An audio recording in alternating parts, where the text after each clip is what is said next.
integralidad en la respuesta institucional frente a las violencias contra las mujeres requiere la inclusión de componentes como la prevención, atención, sanción y protección que se concretan en rutas y medidas en cabeza de los sectores de justicia, protección, salud, entre otros. En unidades previas se han desarrollado 3 procedimientos a los cuales tienen derecho las víctimas de violencias y que deben ser activados cuando se conoce un hecho de violencia. Estos han sido salud, medidas de atención y justicia. La unidad que se desarrolla a continuación completará la totalidad de estos procedimientos a través del desarrollo de las medidas de protección.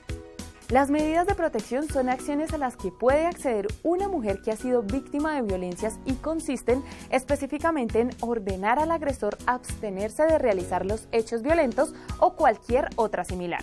Además, de acuerdo con la situación particular, se podrá otorgar alguna medida como el desalojo del agresor, la prohibición de comercializar bienes, la protección temporal por parte de la Policía Nacional, la definición de pensiones alimentarias, entre otras.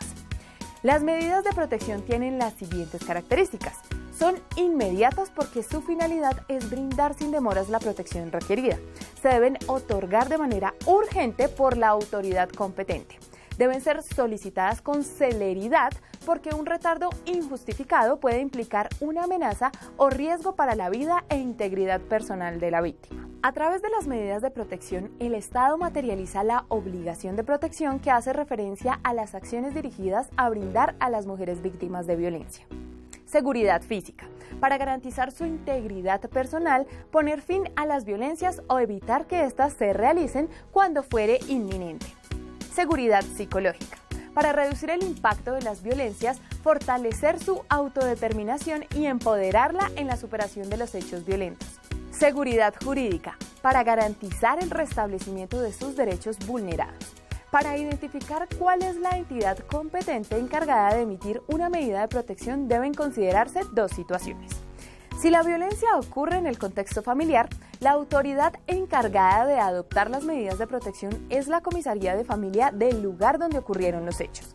Para definir las situaciones que son atendidas por esta entidad, es importante tener en cuenta que para tal efecto, por familia se entiende aquella conformada por vínculos naturales o jurídicos y que está integrada por los cónyuges o compañeros permanentes, incluyendo los integrantes de las parejas del mismo sexo, el padre y la madre de familia, aunque no convivan en un mismo hogar, los ascendientes o descendientes de los anteriores y los hijos e hijas adoptivos. Todas las demás personas que de manera permanente se hallaren integradas a la unidad doméstica. En este caso, las comisarías de familia podrán emitir las medidas de protección establecidas por la legislación para situaciones de violencias que ocurran en ámbitos familiares. Esto incluye, como se mencionó anteriormente, además de la medida consistente en ordenar al agresor abstenerse de realizar los hechos violentos, la posibilidad de adoptar las medidas específicas establecidas en la Ley 1257 de 2008, que se verán más adelante. Si los hechos de violencias los conoce la Fiscalía General de la Nación, bien sea por el delito de violencia intrafamiliar o por situaciones violentas que ocurran en ámbitos diferentes al familiar, la entidad encargada de emitir las medidas de protección es el Juzgado del Control de Garantías. En esta situación, el Juzgado de Control de Garantías podrá emitir 2 tipos de medidas. Por un lado, las medidas de protección del proceso penal en virtud del derecho de las víctimas a la protección de su intimidad y seguridad. De otro lado, las medidas de protección provisionales establecidas en la Ley 1257 de 2008 para situaciones que ocurran tanto en ámbitos familiares como fuera de este y que se estudiarán en la siguiente sección. Cuando se trate de hechos violentos que ocurran en el ámbito familiar de las comunidades indígenas, la entidad competente es la respectiva autoridad indígena, en desarrollo de su jurisdicción especial. Para solicitar medidas de protección es clave conocer la titularidad, es decir, las personas que pueden solicitarlas, los requisitos o formas mediante el cual se hace la petición y los plazos o tiempos. En otras palabras, ¿quién, cómo y cuándo pueden solicitar estas medidas? Primero, ¿quién puede solicitar una medida de protección?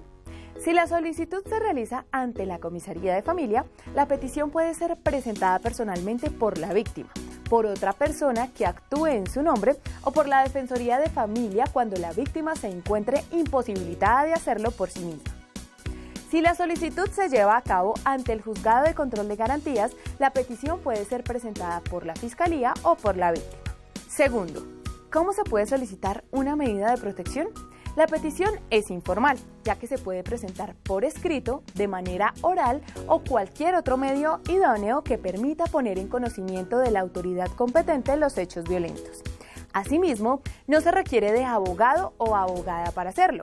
Esta solicitud deberá incluir de forma clara la siguiente información: nombre e identificación de quien hace la solicitud, nombre de la persona o personas víctimas de las violencias, nombre y domicilio del agresor, relato de los hechos y solicitud de las pruebas que se consideren necesarias.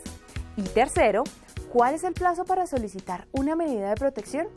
Se debe presentar dentro de los 30 días siguientes a la ocurrencia del hecho violento, para identificar el momento a partir del cual se considera que sucedió la amenaza o agresión.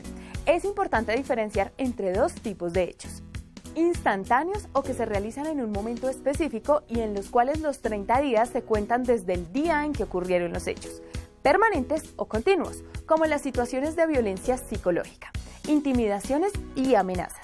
En estos, el término no se cuenta y la posibilidad de solicitar la medida se mantiene en el tiempo. Este plazo de 30 días tampoco aplica en casos de fuerza mayor, por ejemplo, si la mujer estaba encerrada o incomunicada.